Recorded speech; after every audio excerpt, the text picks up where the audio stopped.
Laerti hyn i acaruar në dhomën e ndenjes, ku Gjesti dhe Rozana janë ulur pranë njëri tjetrit, duke qeshur dhe biseduar me ton ironik.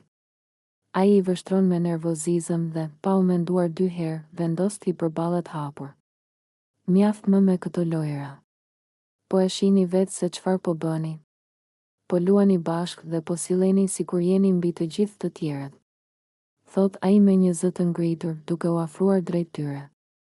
Gjesti e shikon me një buzëqeshje të lehtë dhe përpiqet ta provokojë. Po qa ke, o Laert? Pse të djeg ty kaq shumë se si sillemi ne? Apo të ka marrë malli të bësh moral? Rozana, e cila ndodhet pranë Gjestit, nuk nguron ta mbështesë dhe e shikon Laertin me një shikim të ftohtë. Po qa të bëjmë ne, Laert? Të kërkojmë leje për si të sillemi? Nuk të pëlqen? Mos na shiko. Por Laerti nuk lëshon pe dhe vazhdon me akuzat e tij. Problemi nuk është se po bëni lojë, por se po silleni keq me të gjithë.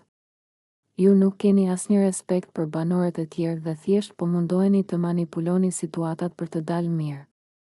Dhe sinqerisht, nuk jam i vetmi që e shikon këtë. Gjesti qesh me ironi dhe tund kokën, erdhi dhe ky tani të na jap leksione.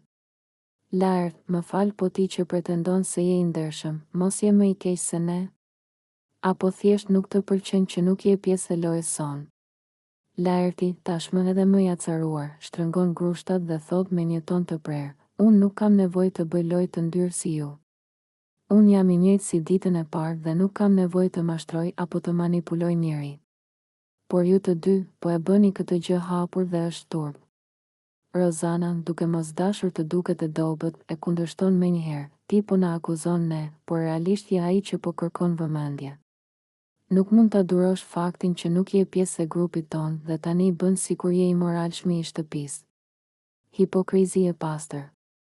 Tensioni mes tyre rritet gjithnjë e më shumë, dhe ndërsa disa banor afrohen për të dëgjuar debatin, bëhet e qartë që konflikti mes Laertit, Gjestit dhe Rozanës nuk do të mbarojë këtu.